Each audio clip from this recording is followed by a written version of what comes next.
All right, hello everybody and welcome back to our channel, the Keto Crows, C-R-O-W-S. My wife and I are doing this. She's with me right now behind the camera. We're starting out kind of in a very humble way using our Android smartphone. Perhaps we'll get some better technology as we go along and if we have enough subscribers and people who are interested. But we're here amongst many other great broadcasters. We are practically amateur broadcasters, but we're here to help. And we're here to help clear up the confusion about keto. There are so many different websites and web channels. Keto is the big craze when it comes to dieting. So, for all of you New Year's resolution people who say, I've got to go on a diet for the new year, lose some weight, work out, get healthier. And what happens, people start out during that new year, maybe they're doing something for about 6 weeks and it's all over. How many times have we done that? Well, with keto, it's going to be so interesting and so engaging, and if you're patient, you're going to get such great results that I think you're going to find this to be a great lifestyle. Now, I'm going to say that keto is not for everybody. Who might keto not be for? It's possible that keto is not for people that have problems with hypoglycemia, which means chronic episodes of low blood sugar.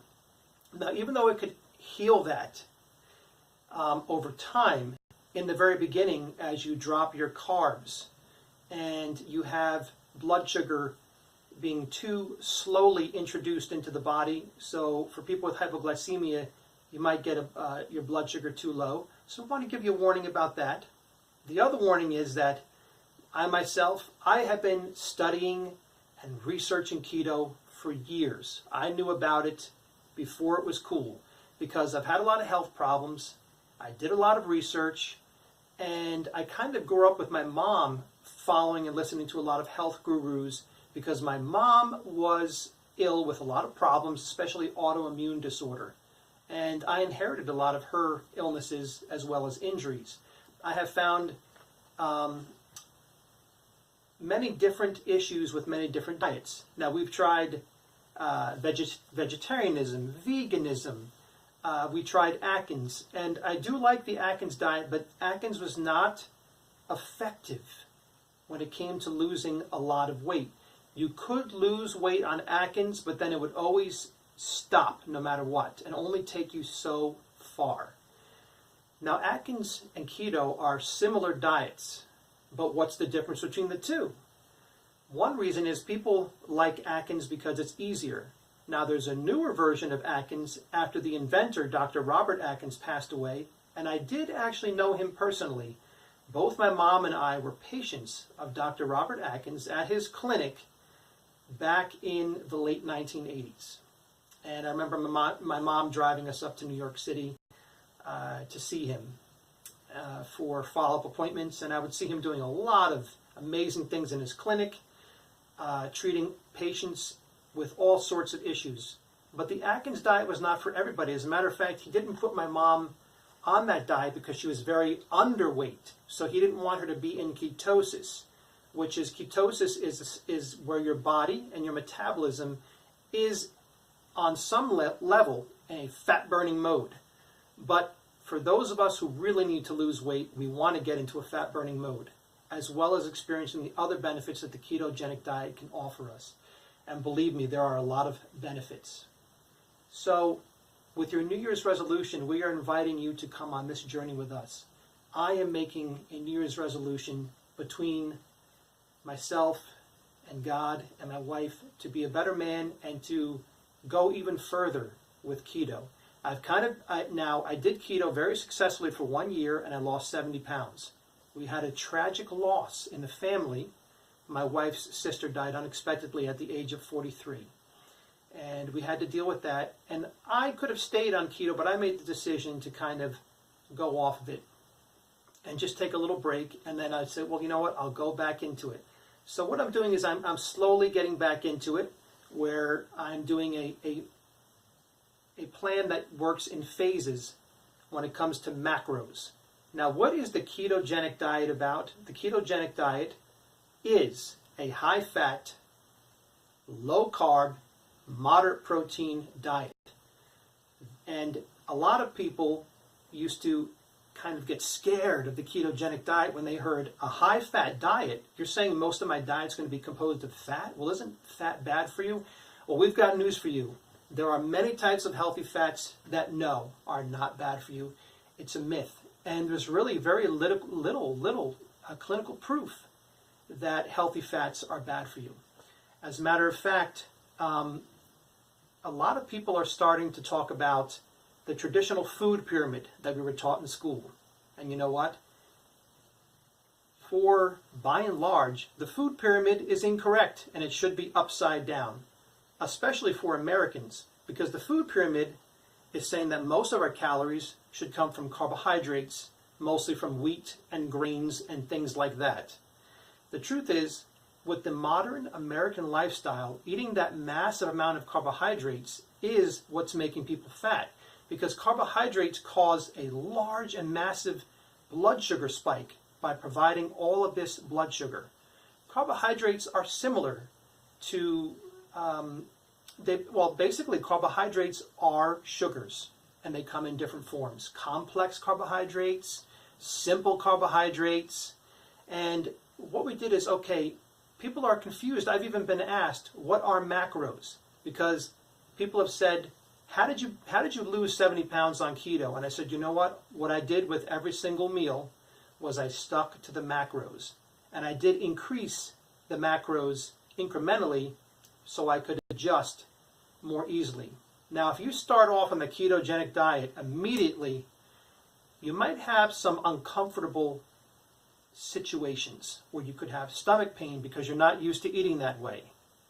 You could have, at times you could have the runs, which is something we want to minimize, even though it could still happen to a very small degree. But if you're going to lose a lot of weight, it's worth it.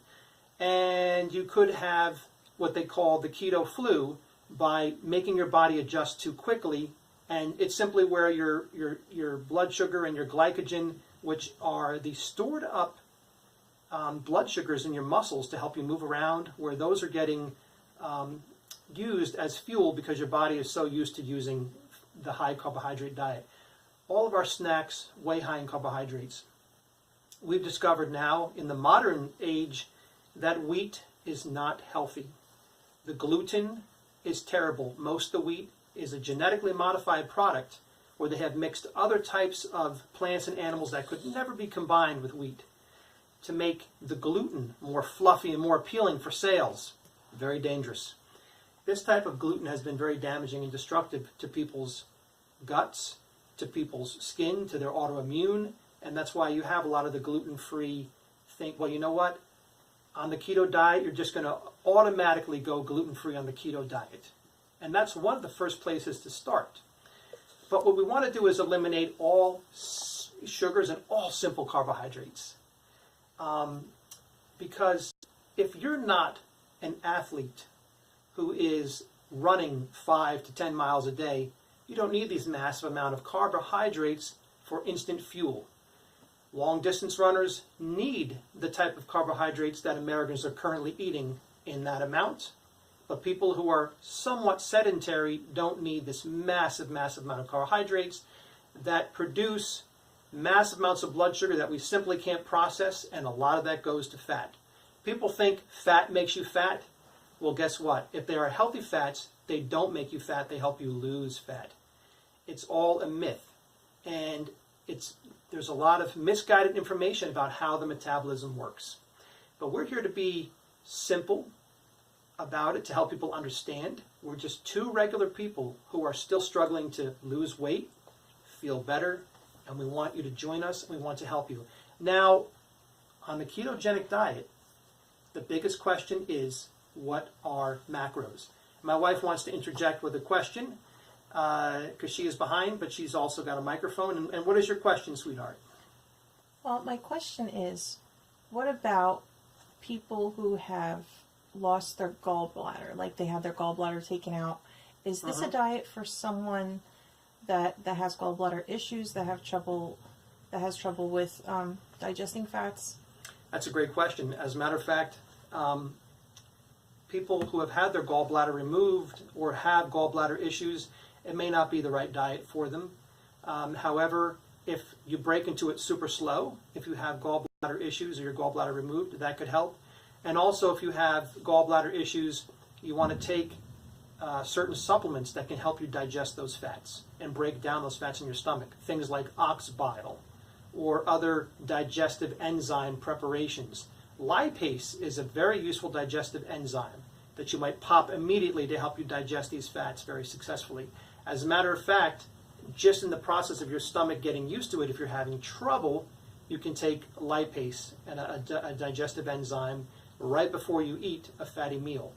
But we're suggesting to break into this slowly to get your body used to it so you don't go into a shock. So let's talk, we prepared some, let's talk about some macros here. Now, I'm not a professional, but I've done a massive amount of research. My background, I do have a bachelor's degree in geography and sociology.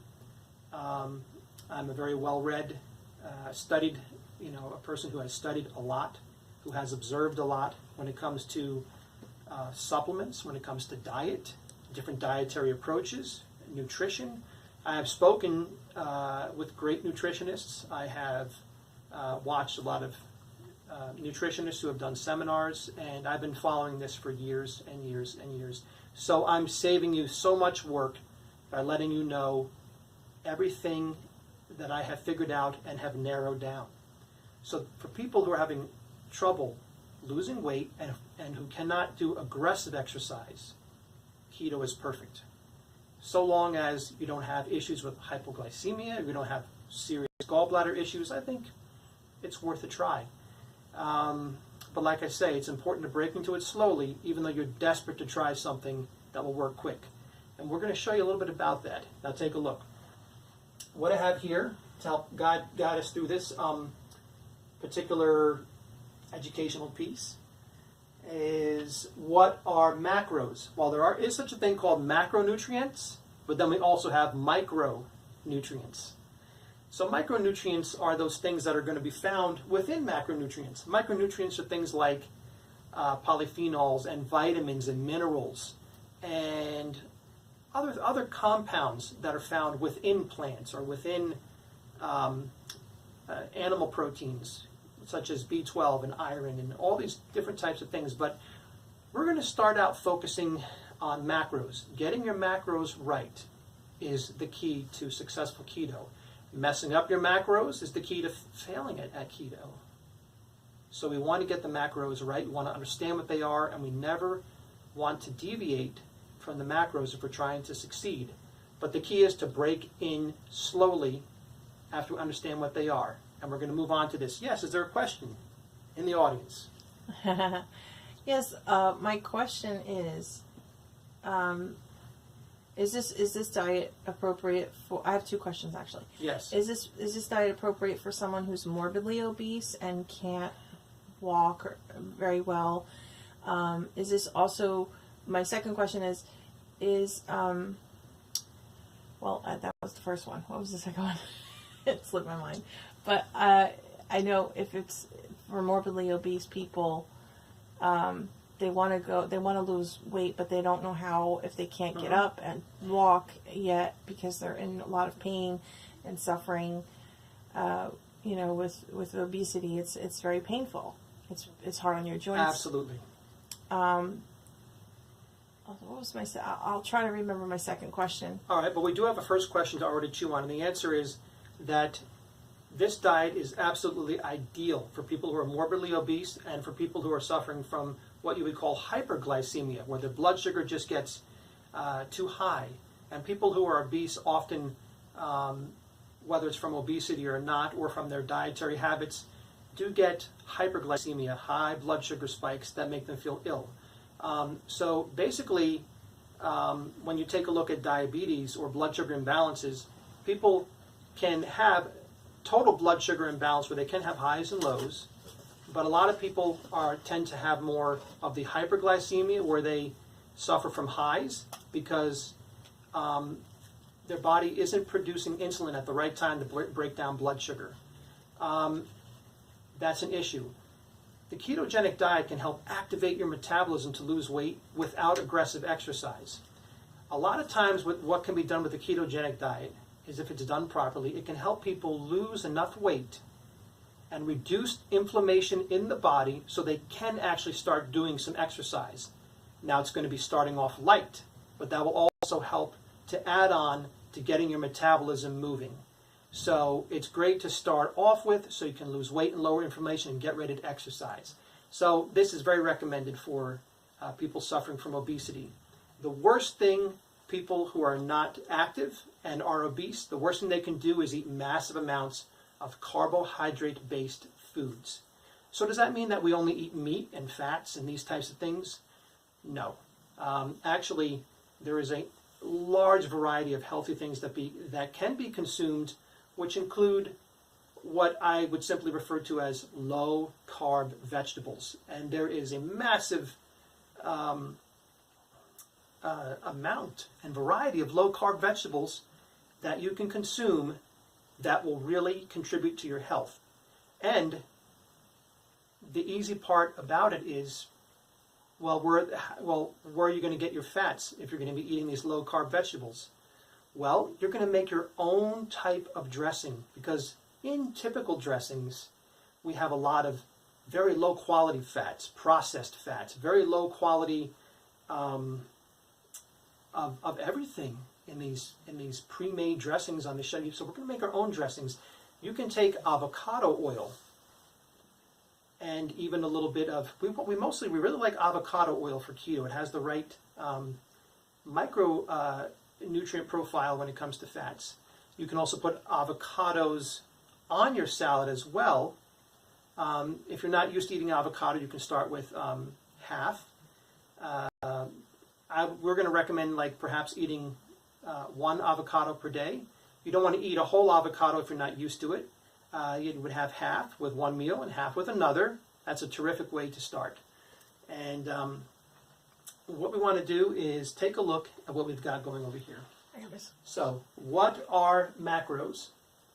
And we're going to get to another question in a moment. Macros are broken down into the three major food groups known as fats, proteins, and carbohydrates.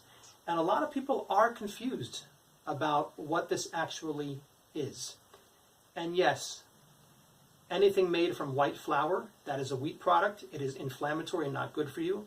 And very high, and now that it's been refined into a white flour, there's no more fiber in there. There's no more nutrients. It's garbage. There's no nutritional value to anything made primarily with white flour. Like what?